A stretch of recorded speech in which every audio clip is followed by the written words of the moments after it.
महान चाणक्य द्वारा रचित चाणक्य नीति।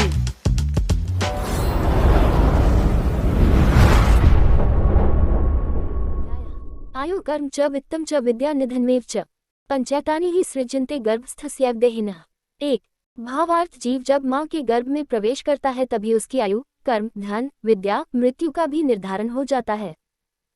व्याख्या, इस श्लोक से विदित होता है कि आचार्य चाणक्य की ईश्वरीय शक्ति में पूर्ण आस्था थी। उनका कहना है कि जब जीव माँ के गर्भ में आता है तभी उसकी आयु का निर्धारण हो जाता है कि वह कितने समय तक जीवित रहेगा।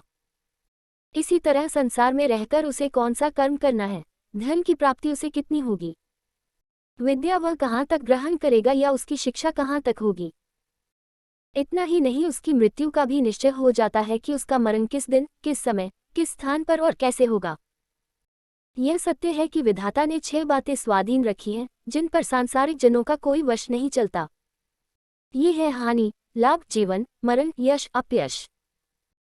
रामचरितमानस के अयोध्याकांड के दोहे -171 में मुनि वशिष्ठ ने कहा है कि सुनहु भरत भावी प्रबल, बिलखी कहेहु मुनिनाथ। हानि लाभु जीवनु मरनु, जसु अपजसु विधि हाथ। अयोध्या नरेश राजा दशरथ के निधन पर जब भरत प्रलाप करते हैं तब उन्हें समझाते हुए मुनि वशिष्ठ यही कहते हैं कि भरत, हानि, लाभ, जीवन, मरण, यश, अपयश विधाता के वश में है, इन पर किसी का वश नहीं चलता। इससे स्पष्ट है कि विधाता ने इन 6 को स्वाधीन करते हुए कर्म को प्रधानता दी है। जो जैसा करता है वह वैसा ही भोगता है।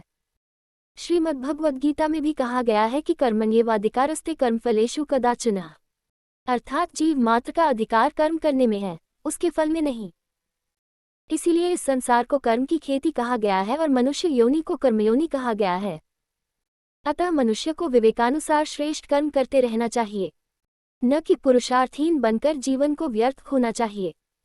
लक्ष्मी भी उद्यमशील कर्मशील व्यक्ति की दासीवत सेवा करती है, इसमें संशय नहीं है। आशय यह है कि मनुष्य को यह नहीं समझ लेना चाहिए कि जो कुछ होना है वह तो विधाता ने पहले ही निर्धारित कर दिया है, अतः कर्म करने से कोई लाभ नहीं है। इस प्रकार उसे निष्कर्मण्य नहीं होना चाहिए, वरन कर्म को प्रधानता देनी चाहिए। कहा भी जाता है कि मनुष्य कर्म द्वारा भाग्य को भी बदल सकता है। साधुभ्यस्ते निवर्तन्ते पुत्रमित्राणि बान्धवः, ये च तैः गन्तारस्तद्धर्मात् सुकृतकुलम्।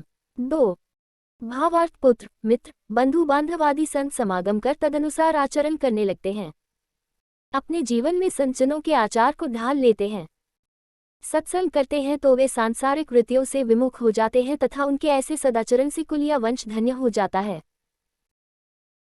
व्याख्या, कहने का आशय यह है कि संतजनों के बताए आचरण या उनका संग करने से जीवन में महान परिवर्तन आ जाता है, अर्थात परिवार का पुत्र, बंधु बांधव या कोई भी परिजन यदि साधु का संग करके उसके अनुसार आचरण करने लगता है तो वह परिवार कृतकृत्य हो जाता है, उसकी प्रतिष्ठा बढ़ती है, लोग उसके प्रशंसक हो जाते हैं। दर्शन ध्यान संस्पर्शमत्सी कूर्मी च पक्षिणी, शिशुन पाल्यते नित्यम तथा सज्जन संगति। 3 भावार्थ, जिस प्रकार मछली अपने बच्चों का पालन अपनी उपस्थिति का एहसास कराकर, कछुवी अपने बच्चों का पालन देखरेख करके तथा चिड़िया अपने बच्चों का पालन स्पर्श से अर्थात उनके मुख में चोंच द्वारा चुपका डालकर करती है, उसी तरह सज्जन पुरुष की संगति भी मनुष्य का पालन करती है। व्याख्या, मछली अपने बच्चों को बार बार देखती हुई उनका पालन करती है, अर्थात वह बार बार अपने बच्चों के पास आकर अपनी उपस्थिति का उन्हें एहसास कराती हुई उनका पालन करती है। कछुवी दूर रहकर भी केवल देखरेख करती हुई उनका पालन करती रहती है। इसी तरह चिड़िया अपने बच्चों को स्पर्श सुख प्रदान कर उनका पालन करती है। इसी प्रकार दर्शन ध्यान स्पर्श अर्थात संतजनों के दर्शन, उनके चिंतन मनन व पाद पैर स्पर्श से मनुष्य का उत्थान होता है। चाणक्य के कहने का यही आशय है। अतः मनुष्य को अपने उत्थान के निमित्त संतजनों की संगति अवश्य करनी चाहिए। यावत् स्वस्थो ह्ययं देहो यावन् मृत्युश्च दूरतः, तावदात्महित कुर्यात् प्राणान्ते किं करिष्यति।